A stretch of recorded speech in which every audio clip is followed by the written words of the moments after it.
Vice President Shettima seeks global backing for Africa's food systems reform.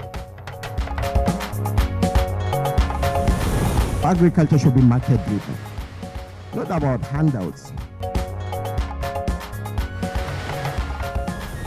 Senate President Godswill Akpabio champions multilateralism at UN IPU conference.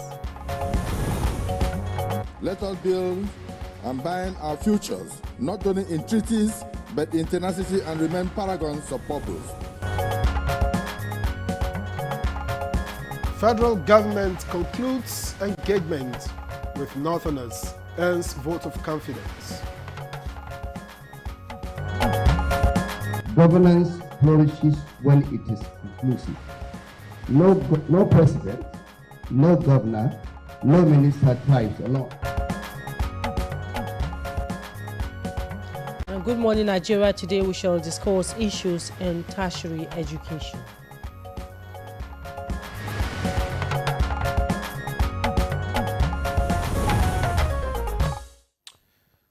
Tertiary education in Nigeria. It's a story of potential held back by some pretty deep-seated challenges. Indeed, and Victor, from funding gaps to overcrowded classrooms and from brain drain to graduates struggling to find jobs, these issues keep piling up. But it's not all doom and gloom.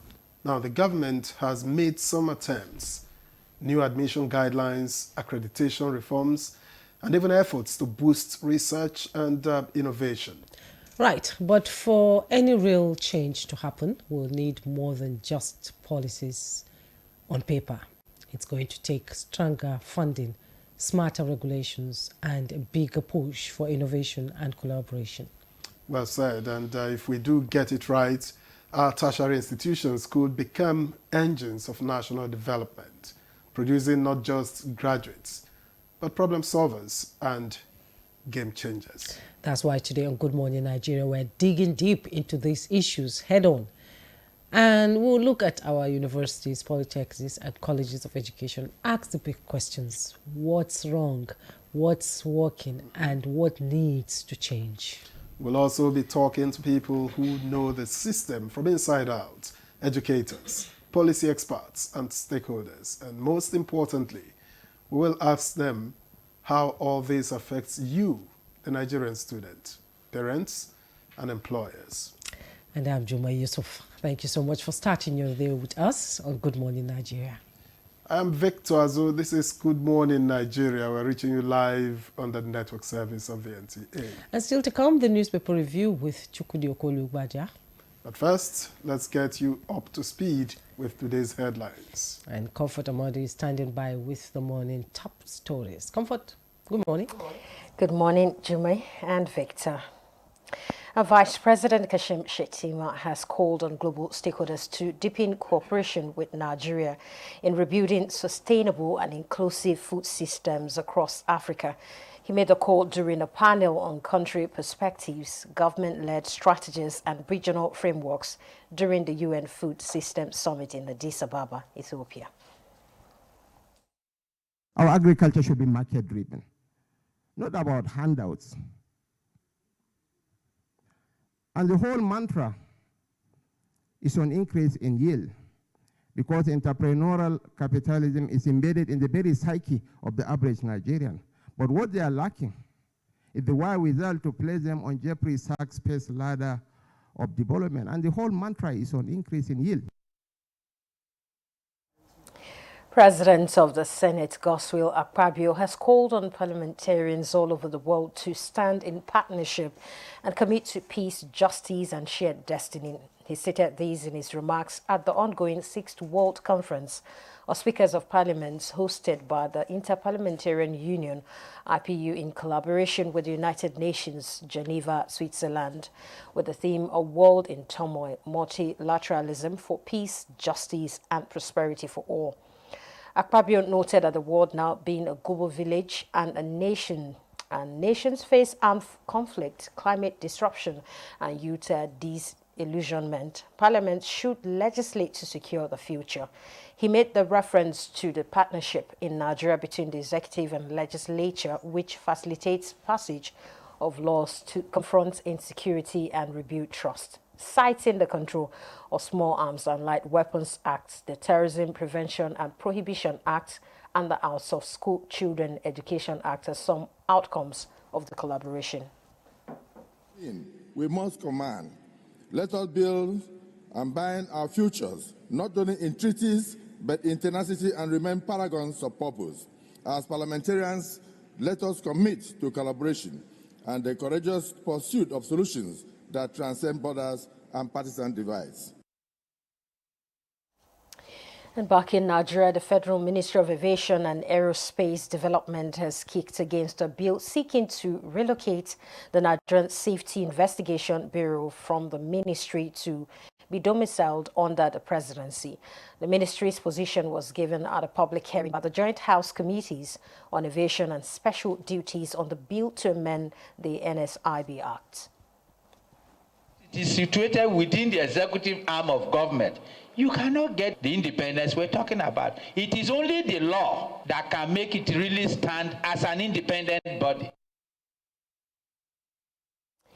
And with momentum building towards the actualization of reserved seats for women through legislation, stakeholders are calling for concrete strategic, legislative and institutional measures to address the persistent gender imbalance in Nigeria's political system.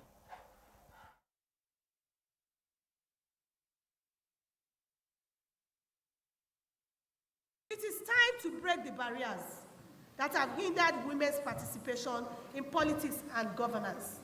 When we break this barrier, we are breaking the barrier to poverty. So I advocate and call on all the women of this country to please go out, speak to the men, speak to everybody you can speak to get their support for these 74 reserve seats.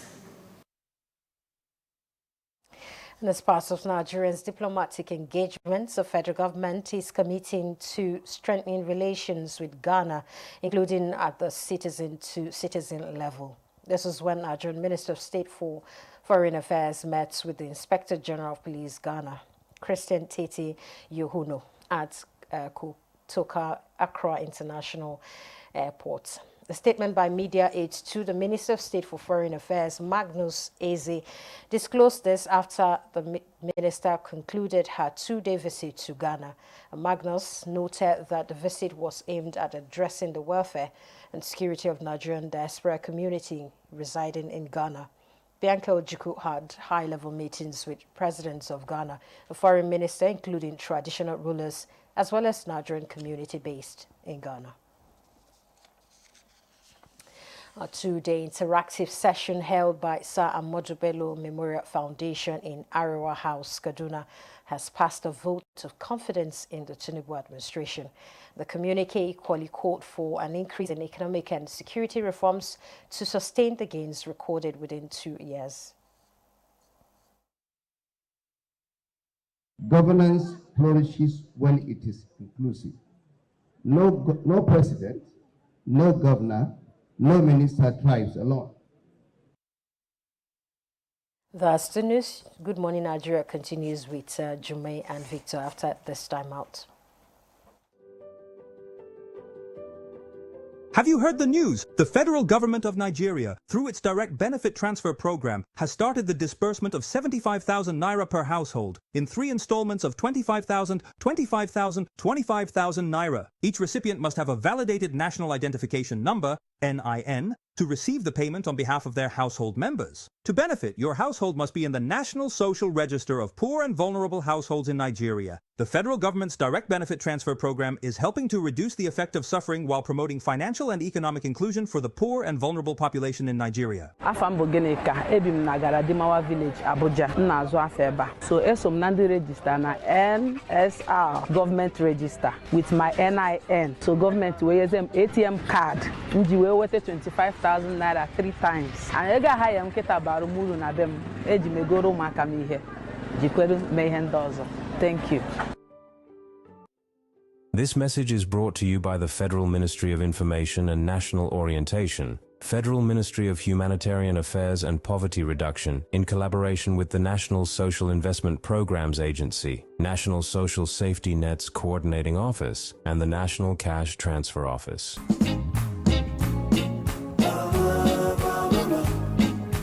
Maliciously good, maliciously good. Nothing tell you any day that everything tastes better. It's Bama, maliciously good, maliciously good. Nivea Black and White Deodorant, now with 72-hour protection. But what does that mean? 3 cities in 3 days and no fear of sweat and odor. 120 dances with skin as smooth as the moves. Sweat, stain and odor protection.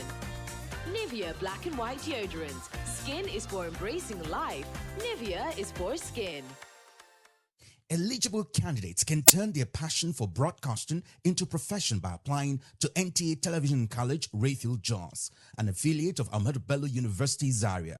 Admission for 2025-2026 academic session for a BSc degree in Mass Communication and Diploma in Film and Television Production, Broadcast Journalism and Television Engineering.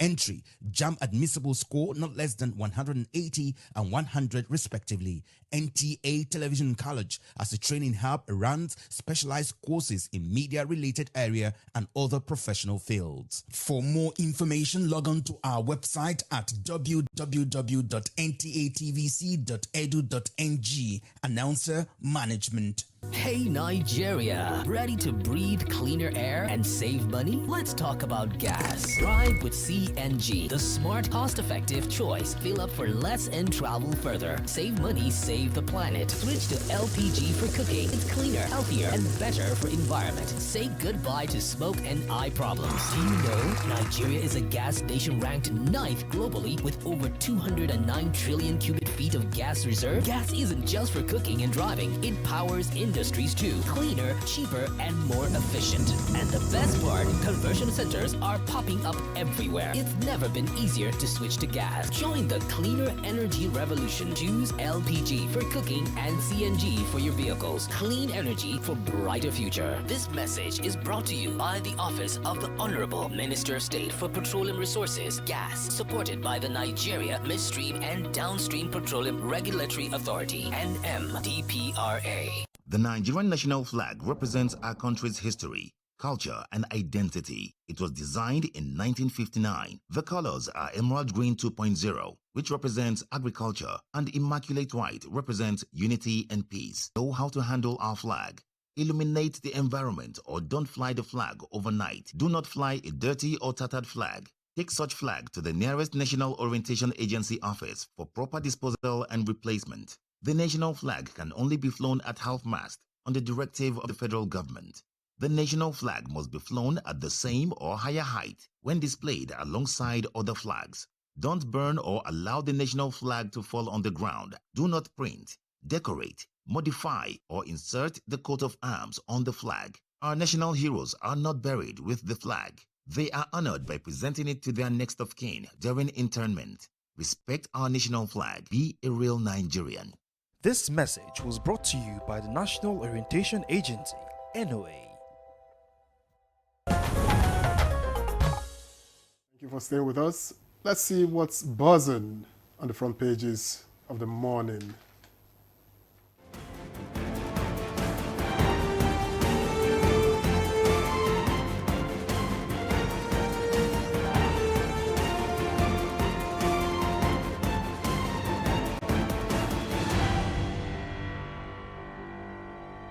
Our newspaper reviewer Chukudi Okolu Baja is in the studio. Chukudi, good How are morning. you, my dear Jumai? Victor! Good morning. I hope we make you sufficiently jealous the way we greet each other. Well, just do your 5 minutes and go. Oh my God. I'm the landlord. All right. I'll begin with the Vanguard. And the lead story here reads, operating PH refinery ahead of full turnaround, ill-informed. That's credited to the NNPCL. Rules out sale of refineries. $18 billion spent on 3 refineries, TAM, others so far. Okay? And there's a picture story of Vice President Kashim Shettima at the UN Foods Summit. Just above the nameplate, mixed reactions trail INEC's verdict on LG polls. That's on page 32. Hospital services disrupted as nurses strike enters day 3. Negotiations continue tomorrow. That's on page 8. And IDP's protests in Benue block Makurdi Lafia Road. That's on page 7. And just coming down to the bottom of the front page of the Vanguard, Presidency, ex-ADC chair Beaker over alleged ministerial bribe offer is on page 32.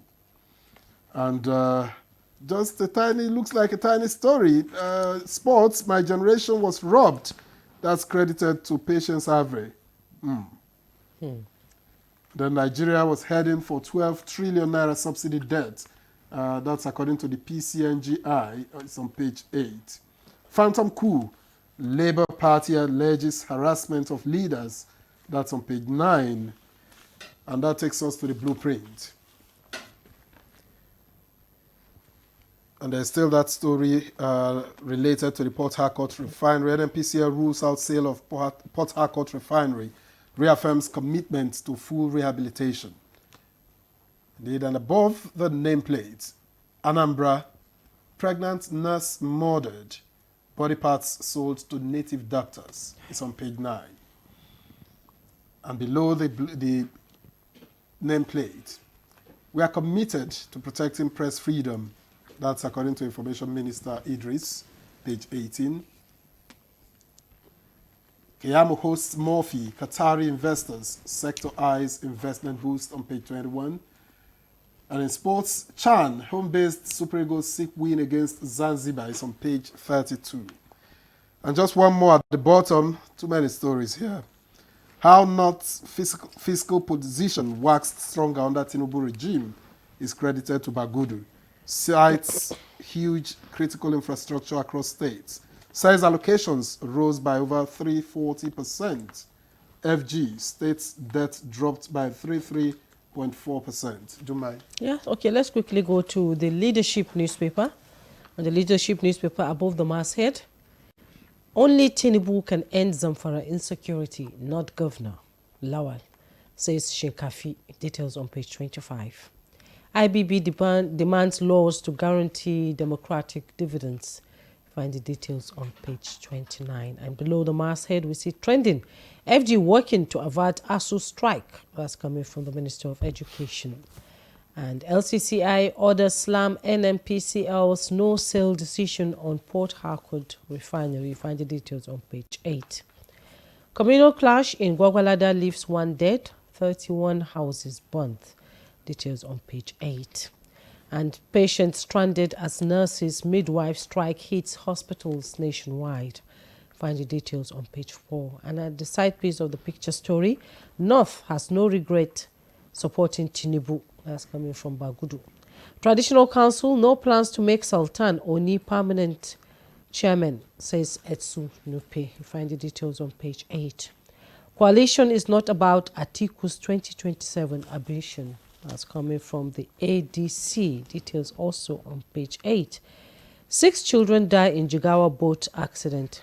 Details on page 6. And the picture story you see there, flood. 8 buildings collapse, graveyard submerged in Borno.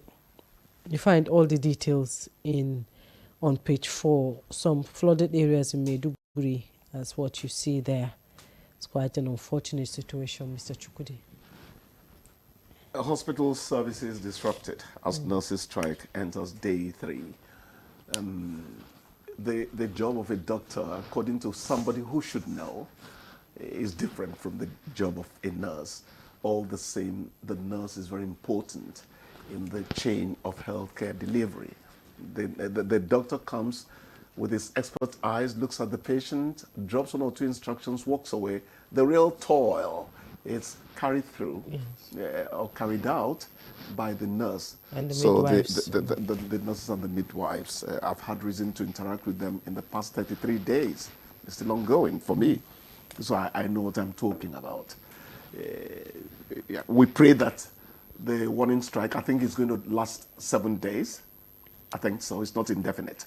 They shouldn't have been allowed to go on the strike in the first You know, place. I can't keep on sounding like a broken record, coming here to say that the first thing you give attention to in a country is health. Health. That's what you hear in the UK and the US. What is the health care like? Keir Starmer, British Prime Minister, nearly got into trouble the other time because NHS was thought to be of being toyed with by the Labour Party and all that. So let us not joke with the health. I'm one of those who say, pay them above every one of us. You know, I know journalists are going to get jealous because they work 25 out of the 24 hours of the day. But please, saving lives is on an entirely different pedestal. Level. Yeah. Let's learn to elevate health to its status. And it's who said yesterday that somebody's proposing that our elites get banned from medical tourism and all that. About time we implemented it so that we begin to take things seriously. Indians don't go on medical tourism. They take care of themselves within their country. They're not more developed than us. Because their health system is top-notch. Exactly. And you're talking about 1.3 billion people. So it's not as if Nigeria's 200 million plus is the issue. It is the attention or inattention we have accorded it. Let's come out of it. It's a revelry that should not have started in the first place. Please, it's very important. When I hear turnaround maintenance about refineries in Nigeria, I'm not comfortable. You know, when Tam David West came in as Babangida's oil minister, Victor, are you sure you know him? You know, I thought, when I started hearing Tam, I thought it was Tam David West named before I got to know about the turnaround maintenance. Yes. That story, they have been singing it for as long as I can remember. Now they are saying operating PH refinery ahead of full turnaround is ill-informed. Whatever methodology you adopt, we want fuel to flow seamlessly from those, terminals. Yes. I don't get it. We can't keep on talking about the same thing on and on. Perhaps reduced cost. That's what will excite Nigerians. No, the cost is coming down. Cost is coming down. I actually read yesterday somewhere that the other marketers are trying to sell below Dangote price. The price war has started. Competition is everything. Remember Glo and MTN. We're on the right track, Things are coming down. It's just that we still say, however, whatever the degree of coming down we're experiencing, what comes from our pocket does not quite match the ruling prices out there. Jumai should be paid more, and Victor as well. I know it will get to me, in the same vein. Okay, let's talk about the flooding in Maiduguri. It's the season. All it's the season. You're getting flooded, but it's unusual in a place like Maiduguri. Yes. We don't usually have. Actually, the world was on alert yesterday when they talked about a tsunami likely to have come from a far end of Russia. Because I saw the visuals. You saw it. It was going to be almost half global. Yes. But later they dropped the degree of alarm that it was sending out. It seems that nature decided to pull back a bit, because when the elements strike, man is feeble indeed, So the flood you talked about is seasonal. But the question we keep asking is, how proactive could we have been in terms of averting some of it? There are some you can't do anything about. The ice is melting and is pouring its waters onto land. So a little rain like this creates a deluge because the ice is melting. I hear there's a big tear somewhere there now in the Arctic region. So these are the things. But on our own, are we making sure that we're not building structures on the pathway of water it will eventually take the building down. Water will always find its path. That's the way it is. We are not taking the climate change campaign seriously. Seriously, it's just on paper. We're not That's taking what I'm saying. It's mostly on paper. Not here, not anywhere. Anywhere in the world. No, and the fact that we are not... The European Union is trying to take the climate change seriously. But we are not contributing to the omission. Why are we feeling the impact? Yes, we are saying that they are the ones who are creating much of the emission, so they should compensate us really and all that. But I was going to my dear Donald Trump, his cracking and all that, the shell he wants to do and all that. It's still going on. But I think man should start taking some things, seriously, because at the end of the day, he pays for what he has decided to ignore when he should have become a more serious person. I was telling myself, you may go and learn how to swim. Because you don't hold it so much. If you don't know how to swim. I am going to learn how to swim. Now, fire here saying I go end this world will not be water. Okay, on that note, Chukudi, thank you so much for coming. Thank you. It's a pleasure. Always good to be here. So we'll take a break now. When we return, our conversation will begin. Don't go away.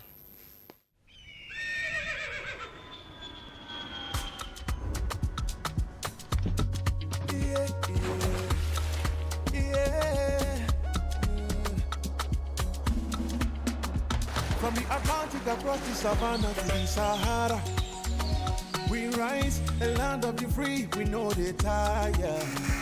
We dream great, our spirit is undying.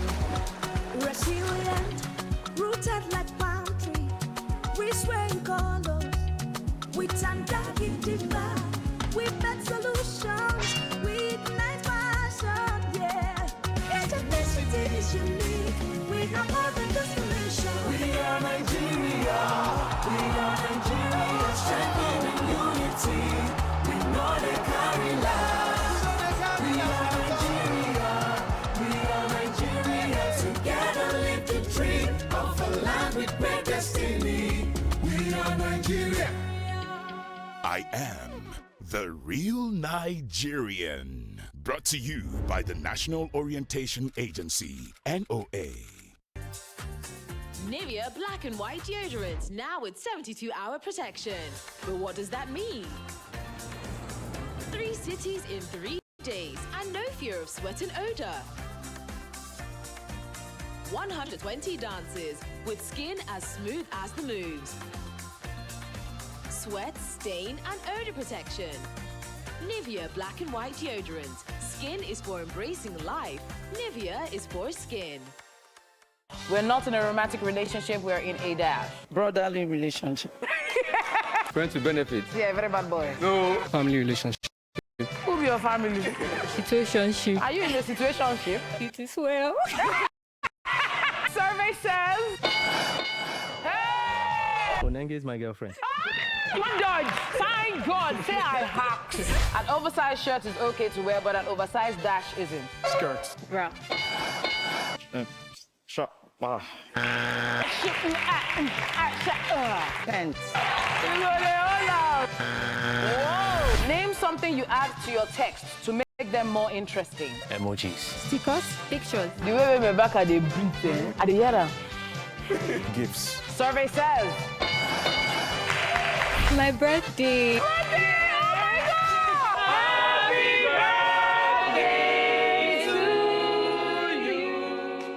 The Nigeria Coat of Arms is the official seal that represents the authority of the Federal Republic of Nigeria, hung on the wall behind the seat of the principal officer of the government, supported by the portrait of the serving president of the Federal Republic of Nigeria. It has 7 features.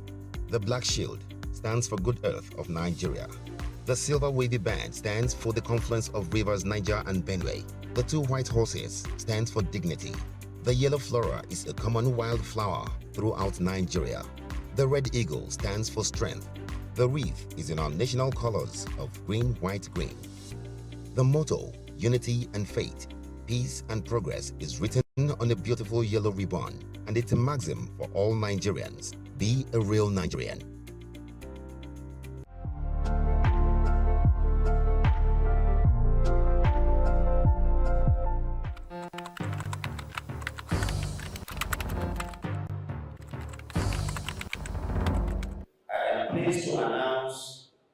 encouraging news from the National Bureau of Statistics, which released the Consumer Price Index, the CPI, for April 2025 only yesterday. According to the report, the headline inflation rate for April stood at 23.71%,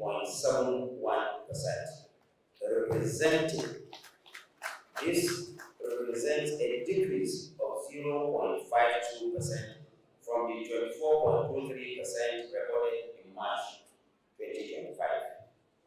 Similarly, month-on-month inflation dropped by a notable 2.04% from 3.90% in March to 1.86% in April.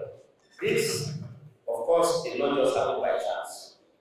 The President is focused and is determined, and his determination and his interventions are clearly paying off. The benefits of reform, though gradual, are real and measurable.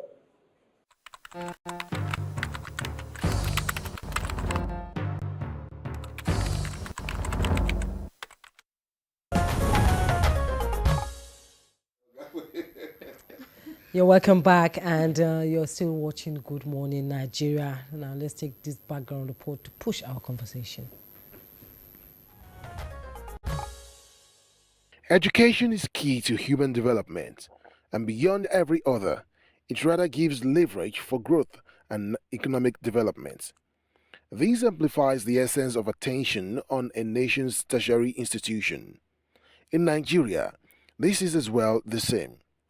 Over time, Nigerian graduates have been quite competitive with their counterparts across the globe, but series of complaints about the tertiary institutions they came out from brings concerns.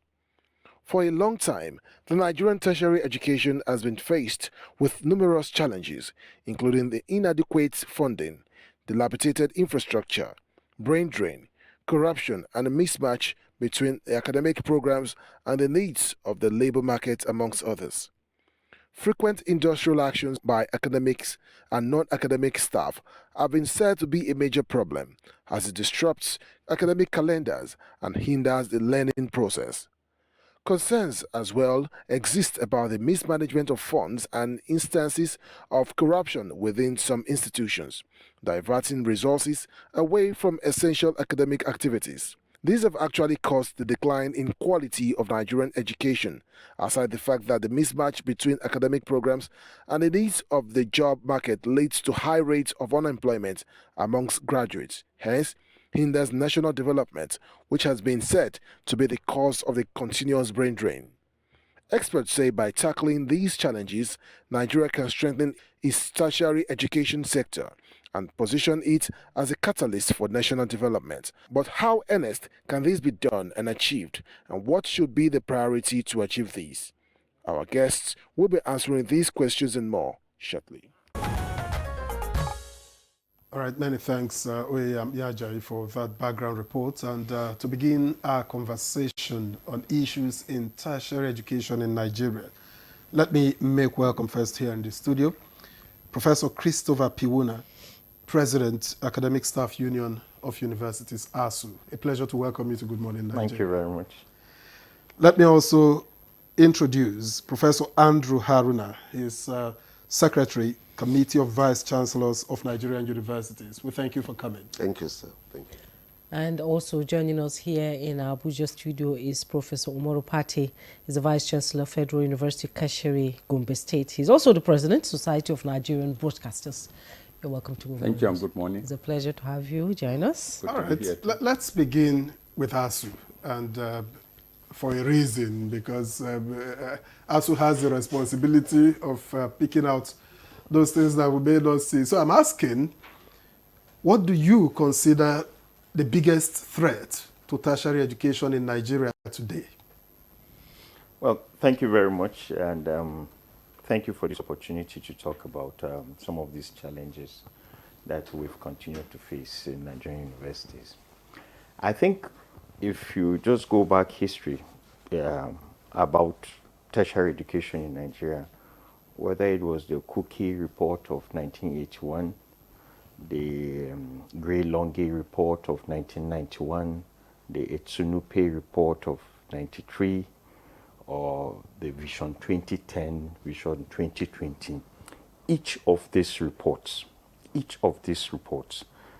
talked about funding as a key challenge faced by Nigerian universities. I mean, way back 1981, and this is 2025, almost 45 years since those reports, and we're still where we are literally, because the number of students have exploded, the need for access and other things for tertiary education has continued to expand. And so funding is a critical issue in Nigerian universities, and closely followed by issue of conditions of service of staff in Nigerian universities.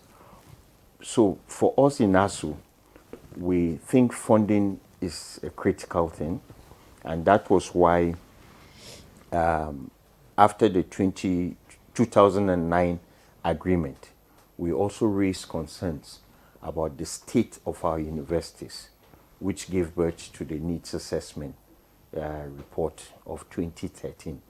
And so funding has continued to be a major challenge for public universities. And when you talk about funding, you know, over time, because of maybe TED Fund and other intervention agencies in Nigeria, we tend to look at infrastructural decay and decline as the major problem that concerns funding. But take the issue of training, the cost of training an individual, a graduate, an undergraduate. As at 2010, the cost of training either a medical doctor, a veterinary doctor, or a student in dentistry was about 770,000 naira. The exchange rate at that time was $360.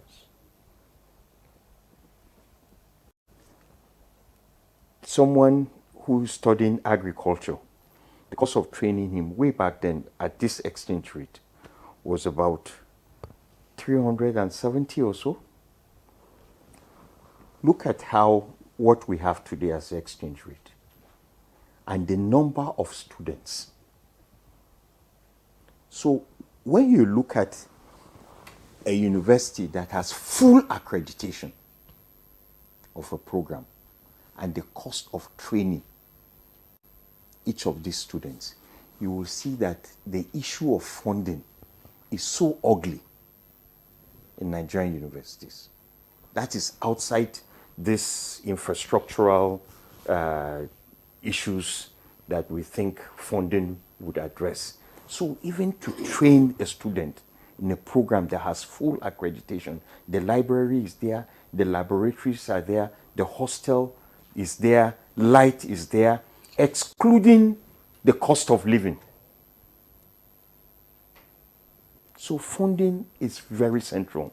But the issue of welfare of staff, and recently we've said, look, everybody's going through these difficult times. Yes, as president of ASU, we're concerned about our members. They elected us. But even the university itself, we're just talking about doctors' strike just before this program. Nurses are on strike, sorry. How much can doctors achieve without nurses? A doctor will spend, say, 15 to 20 minutes reviewing a patient, and the remaining 23 hours in a day he's with the nurses. The nurses have gone on strike. The point I'm trying to make is that the university system needs to, the government needs to address the welfare of all those who work in the university system. And we're making a case for improved salaries for academic staff and non-academic staff in the universities. It is very important for us to have a system that works for all of us that are in the system. So funding welfare is very, very important. Other issues that have compounded the issue of funding include proliferation of universities. So funds that are not available are spread over a very wide area, and so it goes very thin. Very thin. You know, for all right, we'll get to a lot of the other issues as the program progresses. Professor Party, I'd like you to share with us your experience running a university. Thank you very much. What my president said is absolutely right. And from my little experience as a vice chancellor, I've realized that if you are leading a university, there are 6 or so major areas that you must focus your attention on. 1, academic and physical development. 2, funding, like you said. 3, staff and students' welfare. 4, quality assurance of the programs you're offering. Next is town and gown relationship. And of course, ICT development in the current era. And importantly, leadership at all levels in the system. These areas are very critical. And having a university is not just having the buildings.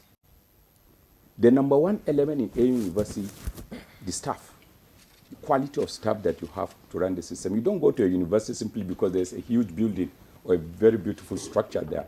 But you go to a university because of the quality and competence of the staff who are in that particular system. You follow professors to go and learn. Now, in a situation where the number of staff available is either depleting, non-available, or the training level is weak, then definitely there will be a major gap. And that will translate into what we call quality assurance of the program that you're offering. And when you're talking about quality, you're talking about the quality of the type of staff you have offering the teaching, either teaching or non-teaching services. You're talking of your library, which may appear a bit non-visible to a lot of people, but very, very important. You're talking about the quality of your laboratories.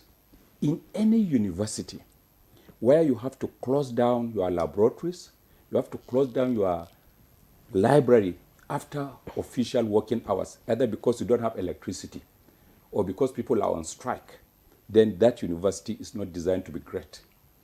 Laboratories and libraries are supposed to remain open 24 hours, but you know that we cannot do that in Nigeria. Universities today are becoming engines of innovation globally. Whether we are prepared for that is a question.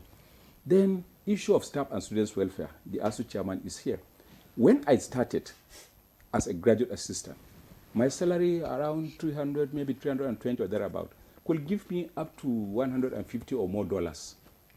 But today, if I tell you my salary and then translate it into dollars, definitely you understand that instead of going up, it's come down. Well, I didn't say going down, but then definitely it ought to have been better. And if I compare my own stand with the stand of others at my own level elsewhere, definitely there is also a need for serious improvement. Then the issue of town and gown relationship. The universities do not exist in vacuums. They exist within communities with strong relationships extending to the highest level of offices in the land. Relationships externally, relationships with local communities. In some universities, they don't have land. In my own university, land may not be an issue. But if you go to University of Lagos today, land is a serious issue. In some universities, communities are very hostile. In some universities, the state governments and the universities are not relating very well. So, and this will naturally affect the progress of the system. So we can go on and on. So from my little, and then leadership, like I've said, leadership from the top, leadership that appreciates what it takes to run a university, what it takes to own a university. University is not about buildings. University is about the quality, like I've said, of the people who run it. But where the leadership does not appreciate that particular stand is a problem. And then within the universities, where you have a vice chancellor or a council whose vision and mission hardly aligns with the system of running a quality university, there will be a problem. Where the vision of the leadership does not align with the national realities and contemporary evolving issues globally, there will be a problem. And even within the university, where you have local leaderships like head of department, faculty officers, and all of that, where they are busy fighting themselves, causing crisis over nothing. And then at the end of the day, instead of the university to align and address its mandate, you have people factionalizing themselves, fighting over local leadership, fighting who will be a vice chancellor, who will be this, who will be that. Then the energy of the entire system is wasted. And this is a major issue within the Nigerian university system. But that doesn't that say, doesn't that say, Jimmy, I'm sorry, doesn't that say something about the internal workings also of the university, the way universities run? You're talking about people tussling over who becomes vice chancellor. Look at it. There is the University of Calabar issue. This is a reflection of what is happening in the wider society. Otherwise, the universities have their rules. But when people from outside interfere and get their own way, people who have no business whatsoever being in universities or knowing how universities are run, but take it upon themselves to determine who becomes a leader, either based on some indigenship or based on some other criteria that are less academic, then you have a problem. But if the universities were to be autonomous, now that takes us to issue of academic independence and freedom, where they're absolutely autonomous to determine who leads on the basis of competence, on the basis of confidence, and on the basis of experience and linkages and networks, then that will work. But the university council, for example, may want to bring the most qualitative candidate, but you have pressures from outside. So you cannot simply accuse the universities alone, but you must also look at the external interferences from different quarters. External interference from different quarters, Yes. and it all boils down to politics in the academia. And let me bring What I want, please, yes, you might yes. don't exclude the politics of the university from the politics of the main town. Okay, so they are interrelated. Of course they are. They're interrelated. Okay, let me bring in Professor Haruna into this conversation. Now, you've listened to them raise some pertinent questions on funding, infrastructure, the quality of education. And some analysts have said that we need structural reforms to revive the tertiary institution. Do you agree? Well, it is interesting that the flashlight is on the universities, and we don't look at other aspects. Why the universities? I'm starting from the other way around. One, why is it that people want to associate with the university, but they want to identify with the universities, but they don't want to do anything radical to change the fortune of the universities? Universities are not just institutions like secondary school somewhere hidden in a village. Universities are universal institutions, and the staff who are working in the university, particularly the academic staff, they are also universal staff, highly mobile. Now, if a nation does not take this into consideration as regard funding to be able to keep their own quality staff, they're just wasting their deposit. Now, why the university is very important is because this is the only place where you have intelligent people who work day and night, not because they want to earn money. They want to bring solutions to society. They want to conquer their environment. But then we have interference from outside. This interference is a major issue. When you talk of funding this kind of institution which has its own specific culture and orientation, the Nigerian system, I think, is not well prepared for that.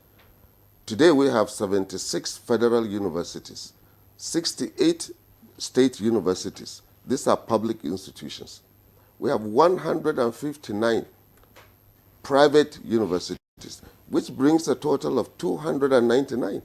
This proliferation of universities, as my chairman said, with regard to the public institutions, you see, no matter the amount of money which is being quoted, it's thin out. It doesn't get to where you really wanted it to be. Secondly, when you go through the history of the Nigerian university system, in the early 70s to 80s, the whole thing was manpower. We want to provide manpower for our own system. Okay? We have three key functions: teaching, research, and community service. Now, the thinking of government as we were growing up is just to provide salaries and, in some respects, overhead. No money for research. Which is very important. But no, that is key. It's key. And this is why we are suffering today. You have an institution like TED Fund. Now you have expanded the universities. One single research can take you 15 to 20 years. And then you'll be given maybe 1 million and go and conduct research. It's not like driving a car from Lagos to Maiduguri. After 20 hours, you have arrived. No. Some researches take you more than 10, 15 years. And some in the sciences, heavy equipment, manpower is critical, energy is critical. So when we talk of funding, I tell you honestly speaking, there is no funding with regard to the Nigerian university system. I'm the Secretary General of the Committee of Vice Chancellors. I know what the Vice Chancellors are going through. Even the little overhead you give them, every hour they are called to Abuja to report for something which is completely non-academic. I don't think there is any Vice Chancellor who has 24 hours concentrating on thinking how to solve the problem of the universities. Because of what? Interference. So even the little funding, so-called funding, is wasted. Now, laboratories, take for example, energy. The number of students has multiplied. Hostels, one single hostel, my colleague, a Vice Chancellor, is here. We don't pay fees in the public universities. Now, bed space from 1970s, when I was in the university, was 90 naira. 90 naira. And until today, it's still the same 90 naira. Because the Vice Chancellors are not allowed to charge fees. Now, they pay over 100 million monthly for electricity bills, some of the universities. There are no cafeterias in the universities. The students use electric cookers. And they tap electricity from this same source where the VCs are running their laboratories from.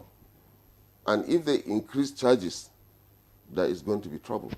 So in essence, I think government wants institutions, but they are not prepared actually to really run these institutions. They don't seem to come to, ASU has provided statistics on how to manage or how to fund one single graduate in the university. These statistics are there. But why wouldn't they match these figures with the funding they provide? We want education, but we're not prepared for it. Then one other critical point. I can tell you confidently, any professor working in the university today, he's doing it on charity, for the love of the job, and the love of his society. Why are other sectors of Nigerian society funded immediately when they needed money? Money is pumped in there. But when it comes to university, where you have the intelligent people of your society, where your system survives on them, but these are the people you treat as trash. And you can see it reflected in the society. We have monetized every aspect of our society such that a professor doesn't mean anything. Because he doesn't earn much, he's useless. Forget it. You see, education is what gives you liberty. It liberates you, and after you have been liberated, you contribute to society. But today we have not allowed that freedom. So funding can go in different ways. One person whom I have benefited from his experience and his kind of quality of training was late Professor Jibril Aminu. Professor Jibril Aminu had a plan when he recruited me as a graduate assistant. He looked into the future and he was able to give me the orientation of what I will do in the university. And I called him the man who planned, okay? He trains and he also retains. He trains and retains. Now in our own system here, we have leadership that trains if the training at least takes place, but there is no master plan for retaining what you have trained. We train for others to take them away. Because of what? Not that the Nigerian system is bad, but the environment is so horrible and hostile. And academic staff cannot work effectively in the university because of what? The infrastructure is nothing to write home about. And if you don't provide quality environment, you create truancies. I cannot sit in an office to do serious academic work if there is no electricity, if the furniture there is not anything comfortable. We are losing the best brains of this country because of lack of funding. Yes. No We are losing the best. Okay, you have a follow-up question. Okay. You know, everybody seems to agree on one thing. Funding is an issue, right? But there are other issues which we haven't talked about. And since we are still in the realm of identifying the issues before we begin to discuss how to tackle them, I'll go direct. There is this issue of about 300 students, dentistry students, asked to go. That's at the University of Calabar. That's one. I don't know where we categorize that kind of issue. That's not a government issue, if you ask me. The University of Abuja also comes to mind. The leadership tussle is just, it's an uneasy calm at the moment. The leadership there is still interim. They have not been able to coast clear of the challenges that they had a while ago. Where do you categorize these issues? And I've heard the National Assembly, yes, funding is an issue, but National Assembly also says that vice chancellors earn a lot internally, their IGR, and they are unbudgeted, they just spend. So this pie is not big enough. We are talking about the health sector. Our newspaper reviewer said the health sector should be accorded, they should get much more than everyone else. The education sector feels the same way. Everybody feels the same way. This pie can't go round like that. So the little we get from elsewhere to augment, I don't know how much we are doing with it. So these three issues, where do we categorize them? Well, I can tell you, no vice chancellor is earning enough. You see, I was a vice chancellor. Let me tell you where the misconception is. If they talk of internally generated revenue, the vice chancellor, where do they get it? You see, one, if a vice chancellor gets money, there are specific things which he does with this money.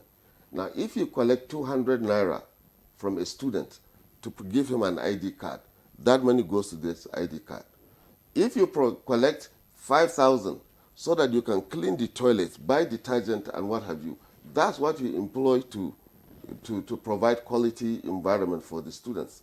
If you ask the student to pay 1,000 naira for sports, that's the money where you send for sports. Now you see people from outside look at all this sum of money and think this is internally generated revenue. If the vice chancellor does not provide the sporting facilities, does not provide the exam booklets, does not provide the ID cards, the student will challenge him because he collected this money and told them, this is what I want to do with this money. Now, when you talk of internally generated revenue, this cannot be internally generated revenue.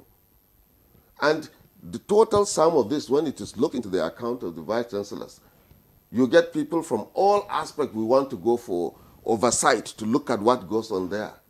Virtually, there's nothing. So that is what I want to explain with regard to so-called idea of internally generated revenue. There are other aspects, services which they can provide and get money from, but they don't even have the energy. If they have consultancy services, they can run services, but then the facilities to sustain the infrastructure to provide services to the outside community, to augment what they have, that is almost nearly non-existent. Now you talk about a tussle. Well, I'm the secretary of the pro-chancellors of the Nigerian universities, of all the federal universities. And I can tell you, we have high quality people there.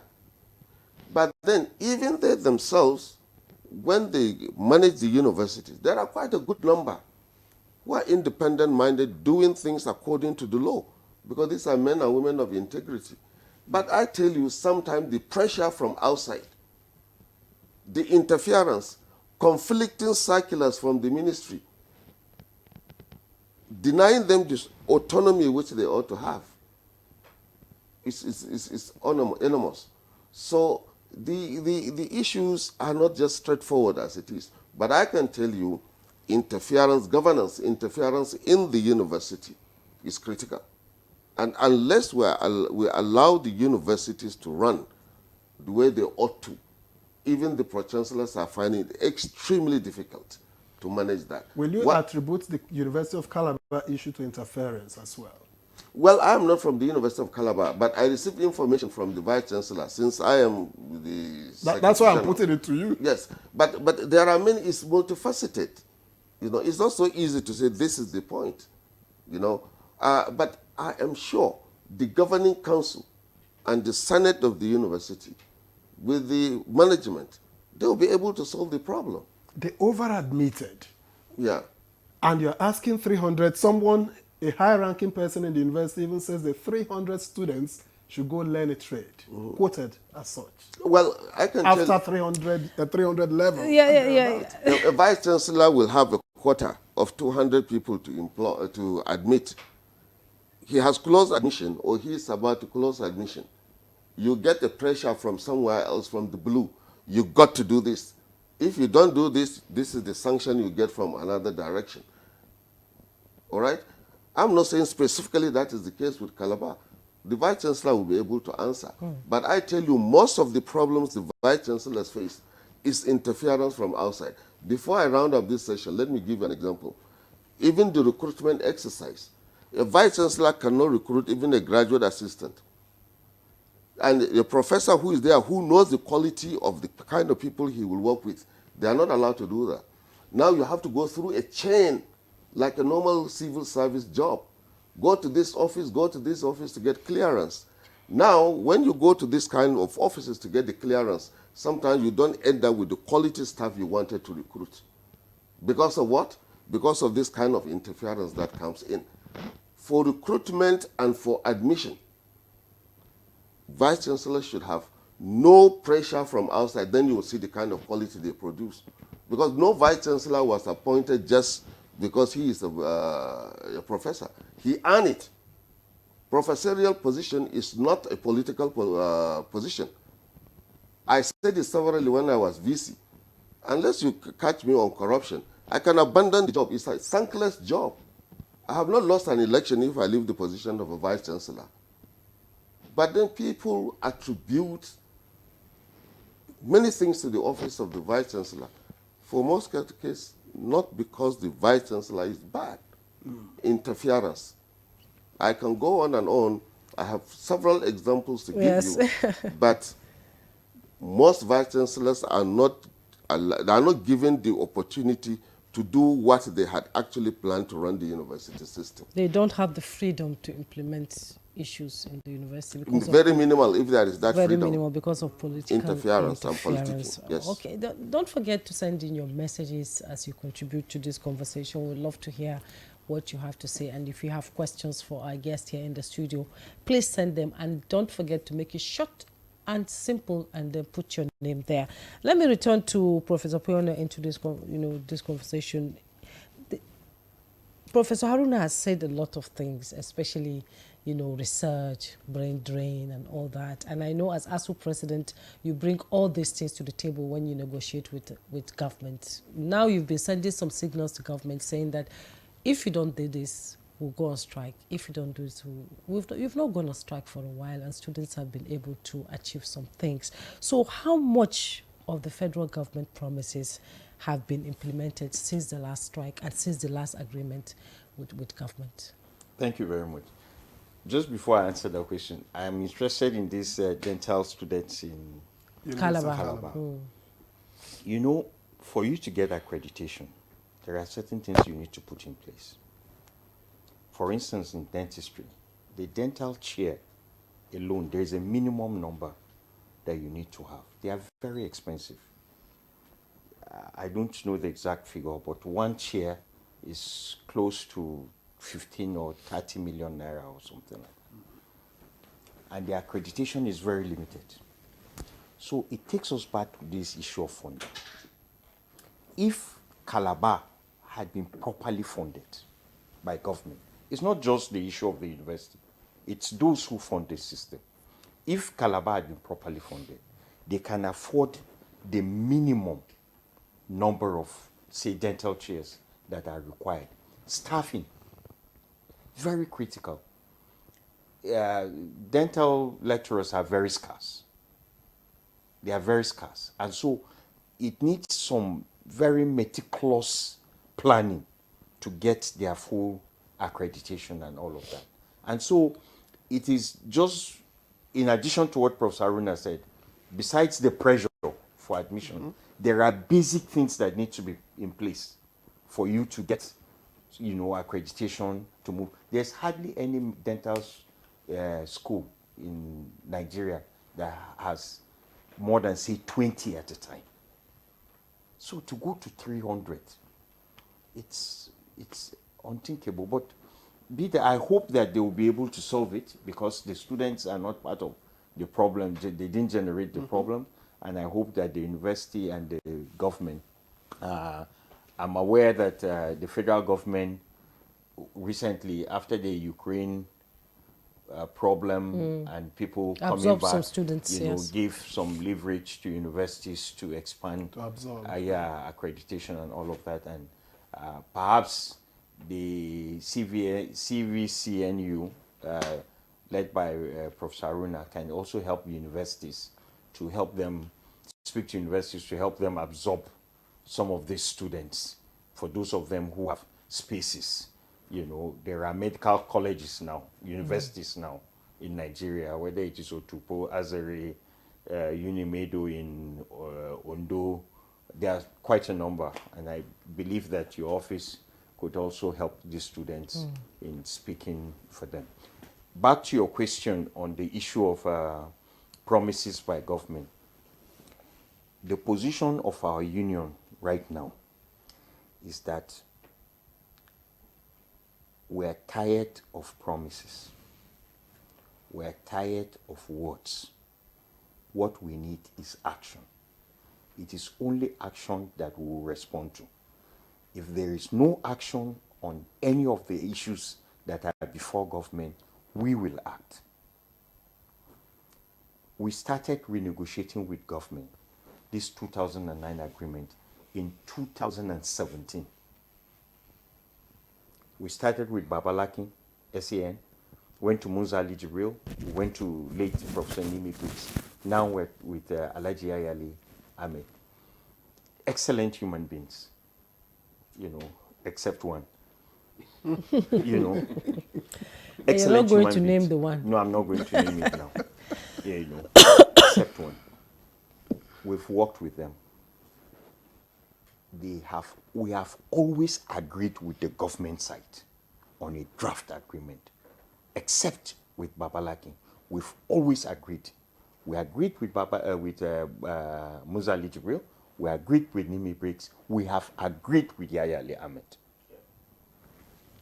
In August 2024, when the Yahya Ali Ahmed committee was set up, by December, we had finished. Because we're just taking up, working on a document that just needs a little polishing. By December 2014, we had finished. This is August 2024. This is August 2025. Yeah. We're still with a document that we have concluded with, and no response from government. That document addressed the issue Professor Patti talked about: autonomy of Nigerian universities, academic freedom, funding of universities, our salaries. These are things that are captured properly and agreed to with the government side. But to this date, government is dragging its feet. That is an area that our members are not willing to compromise. So until and unless government comes back to us with that document for signing, then there's trouble. There's problem on ground. That's one. And when you look at the other issues, revitalization fund for these universities, in April this year, government promised that they will release 150 billion naira in 3 tranches. First 50, another 50, then another 50. And at the time they made the promise, they said in 6 weeks they will make the first release. This is, again, August. Government is dragging its feet in doing that. We have other issues such as third-party deductions of our money, our cooperatives, our union that is still being held by government. Nothing is being done about it. We have this issue of promotion arrears from 2018, 2019. The Vice Chancellor is here, and I'm sure that in his university, you would have pockets of such members of our union that have not been paid promotion arrears. The government, after removing subsidy, decided to give a salary increase of 35% to members. They are still owing us for about 12 months. That has not been paid. So, and we've had promises, assurances that these things will be done. Nothing has been done. We understand. But have you followed up? Yes, we have. We have. To the credit of this current minister, Dr. Alausa, he has engaged us. We've had meetings, we've had conversations with him. He's a gentleman, but I think that the description of Professor Osibanjo by the current vice president, that a nice man sells ice cream and he shouldn't be here. I think that's a description of our minister. He's a gentleman, he's perfect, but we're tired of words and we want action. But we've engaged him, we've been talking with him, but it's time to act and time is running out. We want him to act now. What is ASU's position on the current funding model for Nigerian universities? Now, I know that government has considered some things like pulling out from IPPIS, which they have considered. I'm not sure that has been even as efficient as IPPIS because I know that salary doesn't come as quickly as it should come, comes well into the next month. I don't know if that was the right path to take, but that's on one part. You talk about the part to recruit. I think government also considered that you could recruit without necessarily going, through all the bureaucracy. Oh, Professor Pate is shaking his head. Actually, I was going to say that question should be answered by Pate because I think he would have the perfect answer to whether for that IPPIS we're out of IPPIS or we're still there, and whether he can recruit even a graduate assistant. Professor Pate. Professor Pate. Please don't put me on the spot. But I can assure you, things are not as they should be. Yes. I have been a vice chancellor for the past 4 years and some months. Believe it or not, I have not been able to recruit a single staff in my university. And it's not because you don't want to. Of course, I have a brand new medical school in my university, fully equipped, but not staff. And because of that, Why? I cannot apply for accreditation because I have been following up for the past 2 years to get an approval. Eventually, I got it, but the budgetary dimension is still being followed up. And in these 4 years, I've lost people either because of death, a lot have resigned, a lot have left this country outside, and many departments remain without the appropriate staff. So I may have to depend either on visiting, sabbaticals, and sometimes I have to get part-timers. And even at that, when we used to be under IPPIS, paying them was a challenge. Somebody will come to your university for about a year.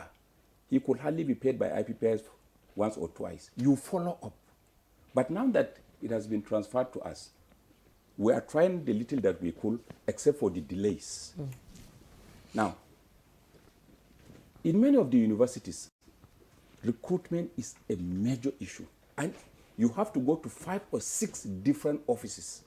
And it's not as if going to the offices is not a problem for me. But the follow-ups and the tension you go through to go from one office to the other, it takes you over a year or more just for you to be able to recruit. And getting a professor is not something you just wake up and say, Professor A, transfer to my university. As a professor, I cannot just leave my university suddenly. There must be a lot of reasons for me to be able to leave. And for you to recruit the best graduate assistants you have. I was recruited as a graduate assistant immediately after graduation and sent to school. Professor Andrew Haruna, the same thing. The department should be able to identify their best graduates and then recruit them. They are sent on training or retained for training within the department or sent outside for training. And at very young, tender age, by the time they are back, they are ready to serve the system brilliantly. But where you don't have that, you leave a huge gap. Now you go to many of our departments, we don't even have graduate assistants any longer because we cannot recruit. The assistant lecturers have moved up. So below There's the a line, gap. we have a huge gap. And if accreditation is coming to a university, there's what we call staff mix. You need to have people along the chain. Assistant lecturers, lecturers 2, So that there's lecturers no 1, gap. senior lecturer, this and that. But because many of our universities have been recruiting for a long time, and our professors are getting older, they are retiring, some are dying, some are leaving. So we have serious challenges in the entire system, not only in my university. And don't forget, every day newer universities are being opened. One thing let me give you 2 instances. One, we have huge love, like Professor Andrew said, for universities, but we do not have care for the university, and love without care is dangerous. Then secondly, you have expansion without quality, another very dangerous trend that we think is good for us. So the fewer the extra universities that are being opened, we have our lecturers who are transferring to go to them. They go there without sufficient capacity, and they leave the older ones with less capacity. At the end of the day, you have so much confusion within the system. You cannot just establish universities without proper planning. If you remember the way the 7 universities were established in 1975, they were carefully planned as part of the 3rd National Development Plan under the Gawan regime. And when Murtala and Obasanjo came, they did not obstruct that development plan. They simply implemented the thing that were contained. JAM was part of that plan. If you go through the plan, you see where it was suggested that the federal government will take over the regional universities in Ife, ABU, Nsukka, and then merge them with the federal universities of Ibadan and Lagos, and again establish newer universities. Prior to that, Ahmadu Ali was the minister. Ahmed Jod was the permanent secretary. They did meticulous planning, going around different parts of the world to gather data, and at the end of the day, they came out with, with a plan on how these things can be achieved. That was how NUC was established, to coordinate all these universities. Then JAM, the proposal was government will now influence the process of admissions through 2 bodies. One, matriculation board, and then admission board. It was later government sat down to agree with the universities that, look, instead of having 2 boards, why don't you have 1? That was how JAM now came up. Joint Admissions and Matriculation Board, coined by late Jibril Aminu, and the government accepted. So you see, there was some kind of planning, and in terms of expenditure, in terms of this, in terms of that, then the government announced the establishment of the university under the Murtala Obasanjo regime, and then they took time to plan for them. They brought master planners from different parts of the world to plan each of the universities. I can tell you who planned University of Maiduguri, who planned Jos, who planned Calabar, who planned Port Harcourt, Sokoto, Ilorin, and Kano. They had Nigerian counterparts. Yeah. So they did the master plans for the universities with the funding and everything, and government took over. But are we doing that today? No. And once you don't do that, you cannot have any meticulous plan for staffing, for funding, for this, for that. You just look at a mushroom village and then suddenly announce that you are taking one secondary school and it becomes a university because it belongs to the town of one of big persons, and eventually that becomes a university. And then you appoint a vice chancellor, and then you appoint a council. And who runs the university? Love without care. Love without care. That's Sorry. that's I just want, I'm so happy with what Professor Patel said. once you leave your position as Vice Chancellor, we'll have a place for you as an official of ASU. But he has always been there. He has been part of No, we're ASU. going to give him an He's official returning. position. He's now Let returning. my employer hear you. And then they chase me out of the position. No, well, we will take you.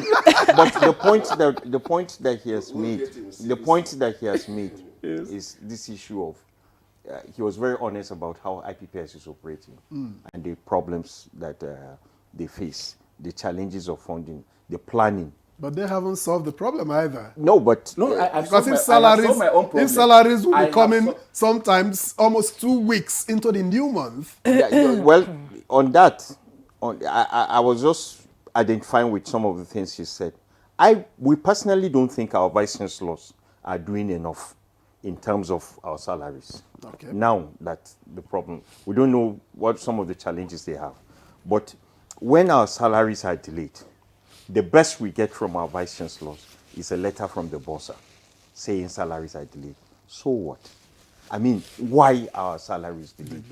They have said that they have moved us from IPPIS back to the university. So it is the problem of the vice chancellor to tell us what his challenges are in terms of funding. But it's ASU that would always agitate for the payment of these salaries. Unfortunately, sir, we have not seen any vice chancellor being overly concerned to us over our delayed salaries. So unless we make efforts, our vice chancellors seem to be okay with the delay. I mean, that's what That's another love without care. That's another love without care. Let me tell you what the vice chancellors do. As a vice chancellor, my greatest worry will be for the month to end without receiving a warrant from Abuja to settle my staff. Of course, my salary is also part of that. And secondly, I'm a human being. I have feelings, and I know what my people go through. But I have to wait for Abuja, and I cannot, there's a limit to what I can say, other than to explain to them that, look, I've not received my money. Like the issue of arrears that you talked about.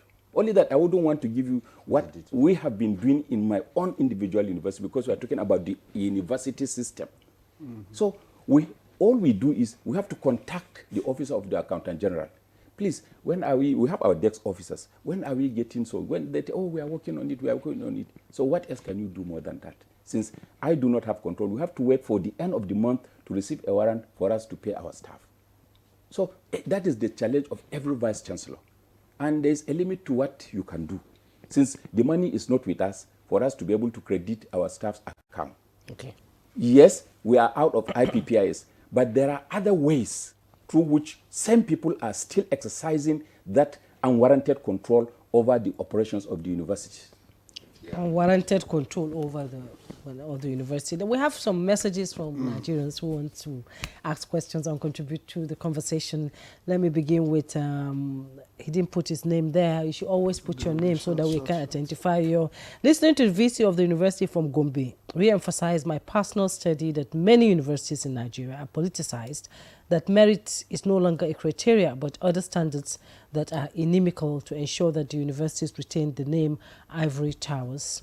Another one said in Nigeria, tertiary institutions face various challenges, including inadequate funding, outdated curriculum, lack of infrastructure, poor quality of teaching, and limited access to educational resources. These issues have led to a decrease in educational standards and hindered the development of skilled workforce. That's coming from Dr. Mustafa Mohammed Abubakar. You sent such a lengthy said that I can't take them all, but I think I've taken the one that is yes. Please abridge them next time. Dr. Mustafa Mohammed Abubakar from Abuja. And I want to say that PT tertiary institutions in Nigeria, just look at students' hostel, beds full of bed bugs, toilets very unkept, source of fecal pathogens. Pity students from federal universities, pity their lecturers. They are doing just charity work. If this situation is not corrected, Nigerian development in all aspects is an illusion. And Ben Uzo said some university lecturers appear to be demigods. This crop of lecturers make it difficult for students to graduate, even when these students are intelligent. What will these lecturers achieve in this act by blocking the future of students? A lecturer nearly frustrated my brother from graduating in pharmacy at UNN, even when my brother academically was academically and morally sound. That's Ben Uzo. And Alhaji Garko from Karo side said, good morning, Nigerians, presenters, and your guests in the studio. Education is great key to success and development to human existence. Our past and present leaders, including successful individuals, went through education. Nigerian leaders should take it serious in funding public tertiary institutions in Nigeria in order to discourage our youths from seeking for education abroad. Alhaji Garko. And Yasda says strikes have been a mechanism used by professional bodies to achieve certain goals. In Nigeria, when ASU goes on strike, there seems to be minimal impact on the government. What other strategies can ASU deploy to ensure that their demands are met in case of strike? In case strikes does not work?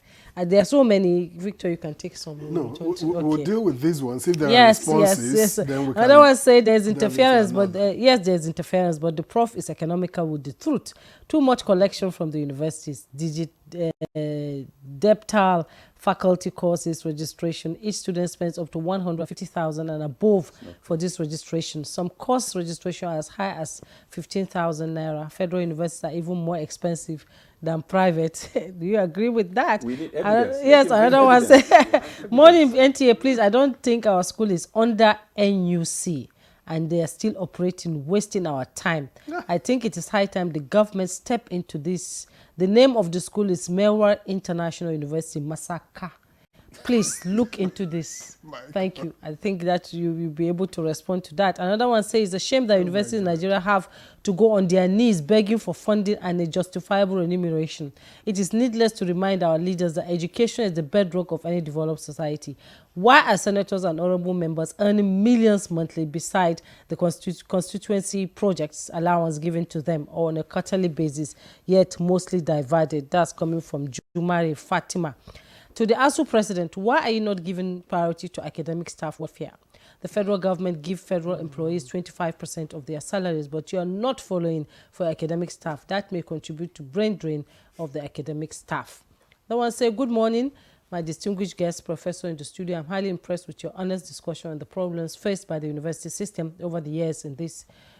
Funding in the university is key if our university system is to operate at its best to realize the best outcomes. This one is too long. And yes, Professor Salman Abiodun Abdusalam, University Librarian, Kwara State University, Malete, said, good morning. Essentials of the tertiary education challenges in Nigeria have been brilliantly addressed by the three discussants: funding, staff welfare, quality of training, and external political interference in the administration of the university. However, I'm of the opinion that license approval for the establishment of universities, especially private, should be moderated and controlled for quality assurance. Efforts and attention should be directed towards the existing universities. Also, research by universities should be industry-driven such that the researches could be patented and a means of IGR, if you like. That's Professor Salman Abiodun Abdusalam. I think most of the issues have been addressed, apart from the one directed at the ASU president. That the Maiwara University, NUC, I think you'll be able to talk to us about that. Well, Prof, perhaps while you put your thoughts together, we have to pause and go on a break. When we return, we'll continue this conversation. Please don't go away. Nivea Black and White Deodorant, now with 72-hour protection. But what does that mean? 3 cities in 3 days and no fear of sweat and odor. 120 dances with skin as smooth as the moves. Sweat, stain and odor protection. Nivea Black and White Deodorant. Skin is for embracing life. Nivea is for skin. Our major currency unit is the Naira, while the minor unit is the Kobo. They are both in notes and coins. The Naira is more than just a medium of exchange. It bears the images of our heroes. So, stop abusing the Naira. It is a criminal offense to spread the Naira at events. Stop stepping on the Naira. It's not your enemy. Do not squeeze, ruffle, or write on the Naira. Handling the Naira with dirty or oily hands can deface the Naira. Love the Naira as you love yourself. Be a real Nigerian. Do not abuse the Naira.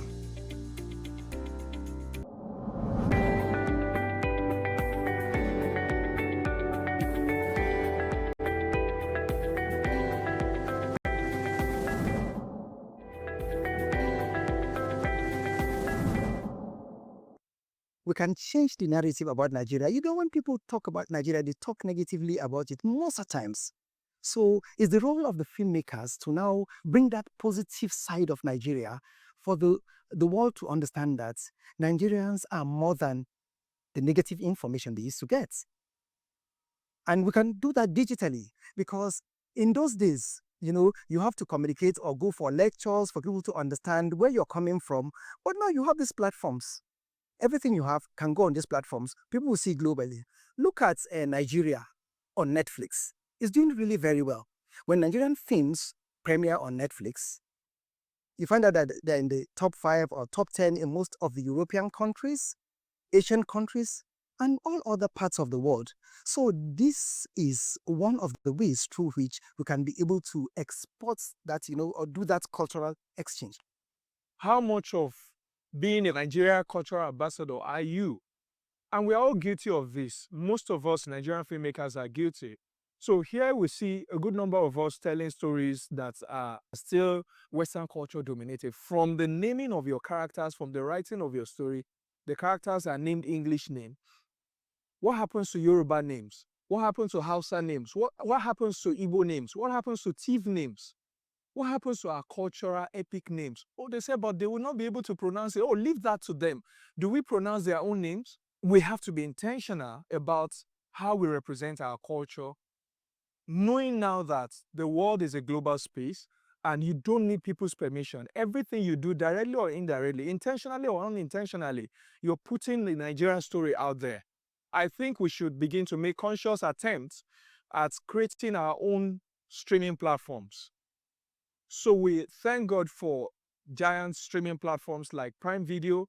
We thank God for giant streaming platforms like Netflix and the rest of them. But what happens if today or if tomorrow we come up with our own Nigerian Netflix?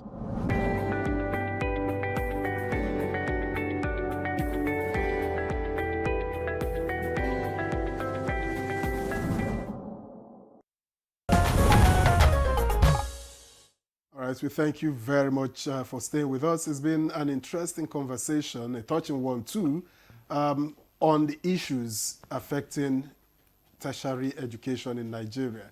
And just before we went on this break, we were talking about taking responses from our guests, from our viewers. And Professor Andrew was going to respond. Well, some of the comments by viewers was excellent. Let me say something which will tie up good comments provided by my colleagues here, you know, about the development of Nigerian universities. You see, I run the organization CVCNU, which is 63 years old now, because it came as a result of this master planning. Okay, the NUC was there, JAM was there, and then in the cabinet office, the first 5 vice chancellors came together and said, how do we advise government to run educational system in Nigeria, and this where they can also dialogue and provide information. Then you see the universities were independent. Unfortunately, today, a university is set up when somebody somewhere moved a motion, and then he said, I want a university in my community because it will provide jobs, it could provide this, it could provide this and that, counteracting the master plan which Professor Pate earlier mentioned. And as a result of this, even when councils are to be appointed, when vice chancellors are to be appointed, this same mover of the motion will insist, it is my own motion that brought about the existence of this university. Therefore, the vice chancellor must be allocated to me. The registrar should be the one to also propose the names. Then you lose the federal character. Secondly, after that, it comes to the issue of recruitment. Such individuals will sit down on the neck of the vice chancellor and said, hey, I move for the motion for this university to be situated here, and then I influence your own appointment.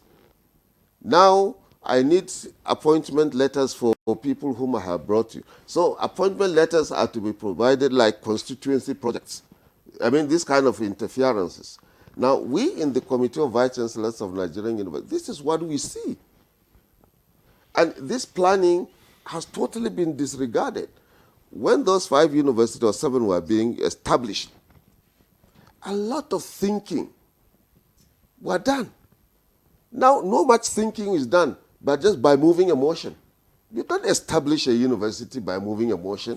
But emotion doesn't cut it, because emotion does not ensure, even if it scales through all the rigors. I agree that there is camaraderie when it comes to, giving them the go-ahead to complete the motion cycle. But then there has to be presidential assent for it to be established. But even when the action is to come, if motions are moved for university to be established, you can also know the pressure put on the person who is to assent.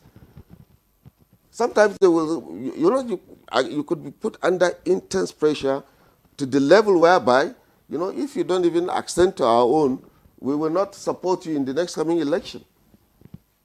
That's the consequences of it. That's what we see. However, I am not saying that establishing universities all over the country is not good. We need it. Nigeria is over. It's the standard that matters. We need standardization quality. matters. Yes, we don't produce the lecturers. A vice chancellor sitting for 3-4 years, he will finish his tenure without recruiting anybody. And we have PhD holders moving on the streets.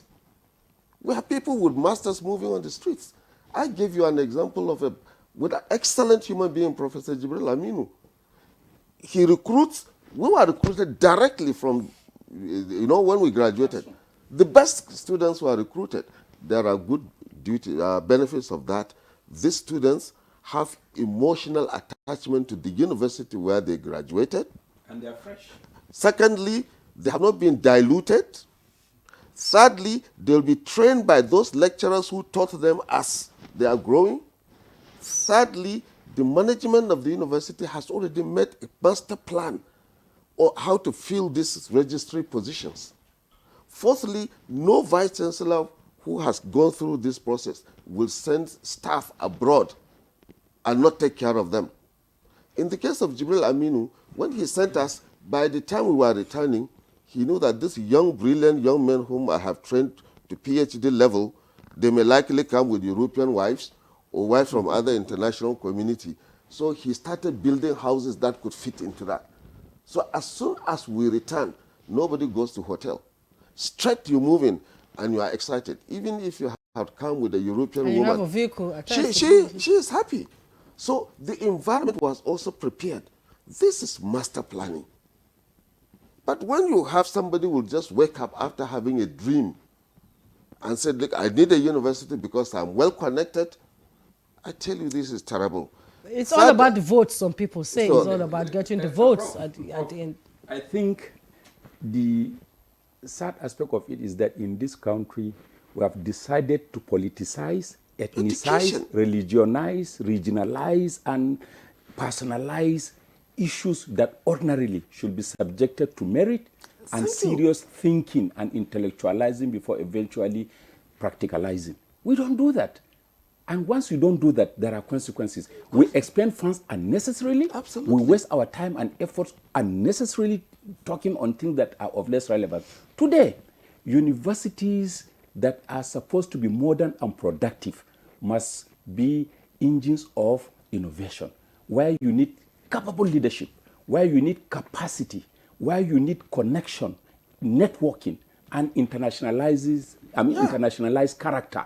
Because I can train a student today, next time he takes up a master's degree in Harvard, in Oxford. I've been going to Oxford, visiting Cambridge, and even Harvard to deliver presentations. And I was trained in a Nigerian university up to my PhD level. But today, I have international branding. Why is it so? Because I was lucky to have been mentored by professors of international standards. So my desire and dream is also to ensure that the quality of Nigerian universities today can graduate and go to take masters in Oxford, in Harvard, in Yale, every other place without being asked to offer remedial courses or without any element of deficiency. They can compete with somebody from Taiwan, from China, from any other part of the world in the same class. Not only that, be able to be recruited as workers in any part of the globe. Now, let me tell you what is facing us, if you don't know. In the next 5 years, there are about 92 million jobs are likely going to vanish. And another 120 million new jobs are likely to be created, courtesy of the Internet of Things, robotics, and artificial intelligence. Skills. Now, who is going to train people for these 120 million jobs? Universities. Which means our universities must retool, must reskill, and standardize up to global competitive levels. And for the universities to do that, we need staff who themselves are sufficiently trained and capable of understanding all these Internet of Things with the right tools at their disposal to be able to train students who can fit into all these realities. That was why I told you that our universities must be engines of innovation with capable leadership. But the first thing is you need leadership from the top that appreciates all these coming realities and changing situations in the world. We're in a transitional world. So you need leadership that can appreciate that and be willing to support the universities to become transformative and innovative to train younger Nigerians. Our population is increasing by the day.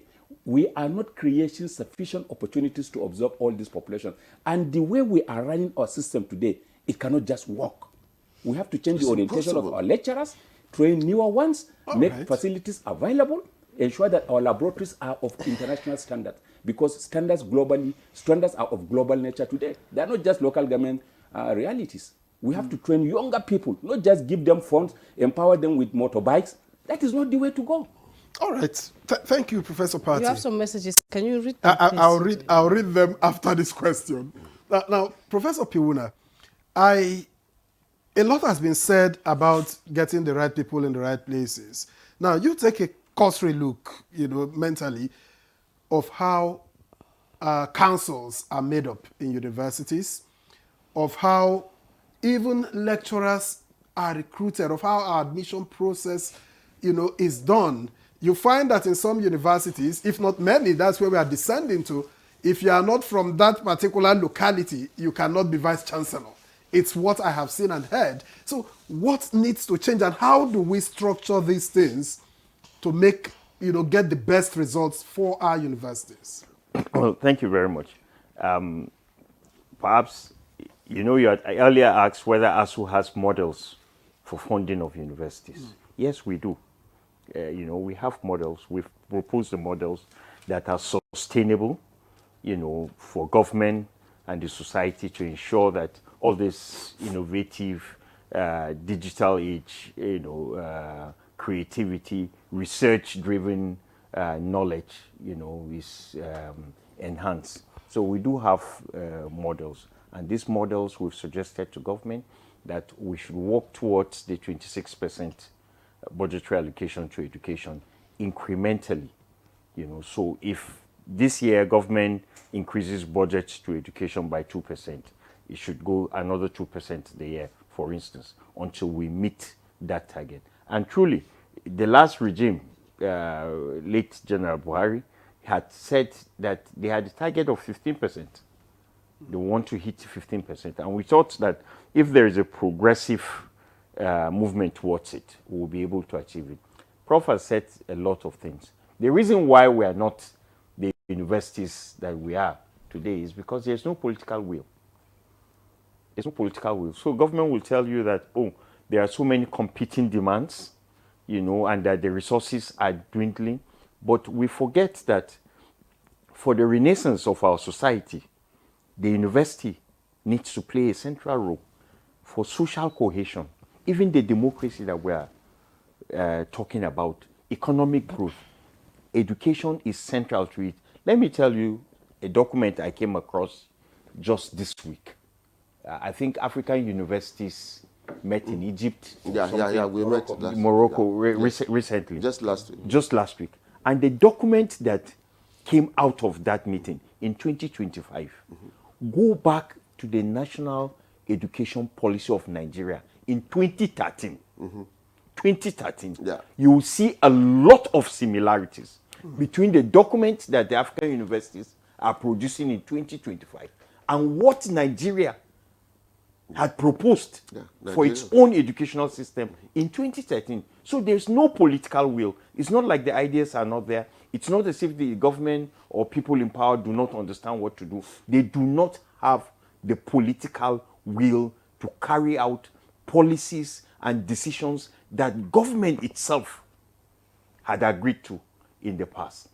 Coming to the question that you talked about, unfortunately in ASU, we do not share the optimism of these councils. This is the worst set of councils in recent history. It has been proven. Is it in NAU, Nnamdi Azikiwe University? Is it in the University of Abuja? Call any, in fact, we can... Minus my university. Well, we haven't, it's okay, sir.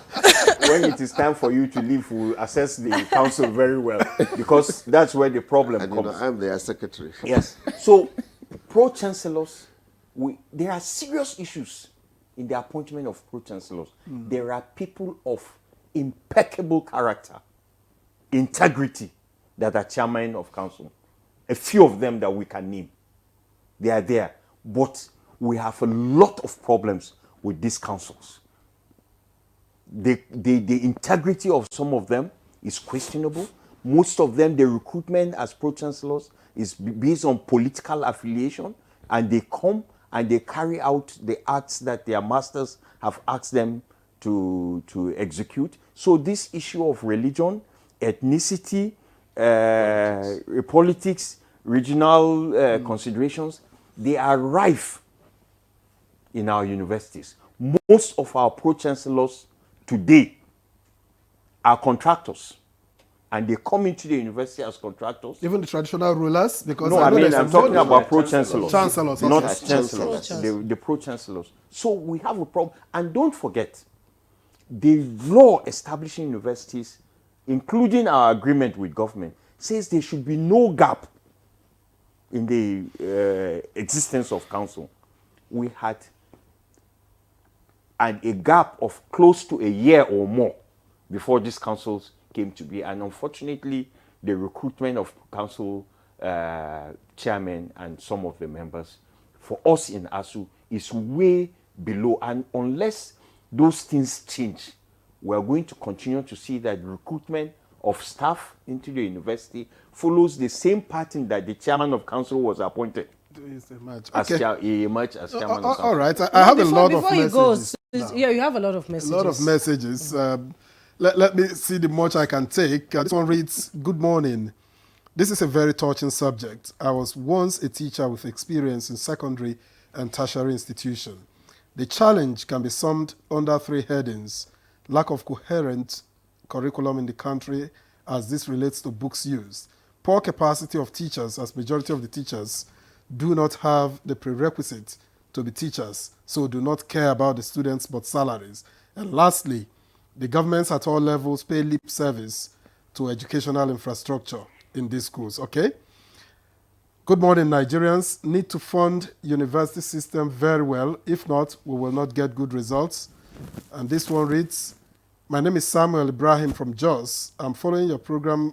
Well, it is true that fundings is poor to the university. I also have a different view as per why we do not have quality from our universities today. Lecturers are supposed to be models in character and discipline to students.